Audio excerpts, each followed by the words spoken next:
Hi అండి, నేను మీ లైలా. ఇక్కడ సెకండ్ పార్ట్ అనమాట. పూజలో గోపూజ తర్వాత నెక్స్ట్ గడప పూజ చేస్తాం కదండి, అది చేస్తున్నారు మా అమ్మ వాళ్ళు అయితే.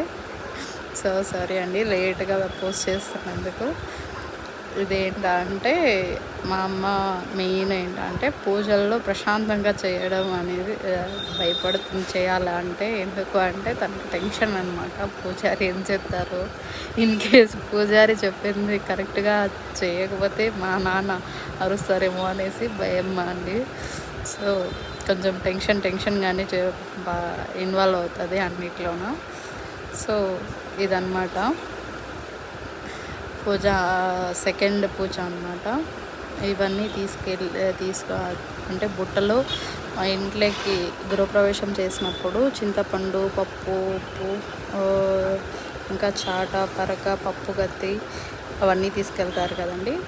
అవన్నీ తీసుకొని బుట్టలో పెట్టి ఇక్కడ కొత్త ఇంటి దగ్గరకు వచ్చి గడప పూజ చేసి ఇక్కడ నుండి లోపలికి ఎంటర్ అయ్యి అక్కడ వినాయక పూజ చేస్తారనమాట.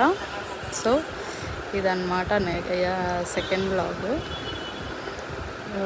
ఈసారి వచ్చేసి అమ్మ వాళ్ళకి నేను తీసుకున్నది బట్టలు మేము తీసుకున్నాము.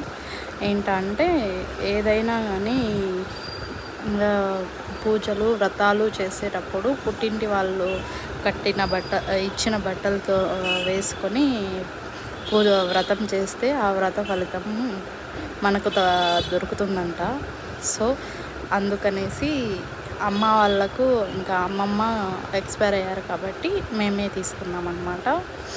ఇక్కడ నాకైతే మా అమ్మ వాళ్ళ పెళ్ళి మళ్ళీ చూసే అంత ఇంట్రెస్టింగ్గా చూశాను అనమాట. ప్లస్ ఈ రిబ్బన్ కటింగ్ అనేది నేను అరేంజ్ చేశాను. So don't feel bad. నాకు తెలిసినంత వరకు నేను చేశాను అనమాట. ఇదన్నమాట ఈ వ్లాగ్. నచ్చితే లైక్ చేయండి. నెక్స్ట్ వీడియోలో మళ్ళీ కలుద్దాం. ఓకే అండి, బాయ్.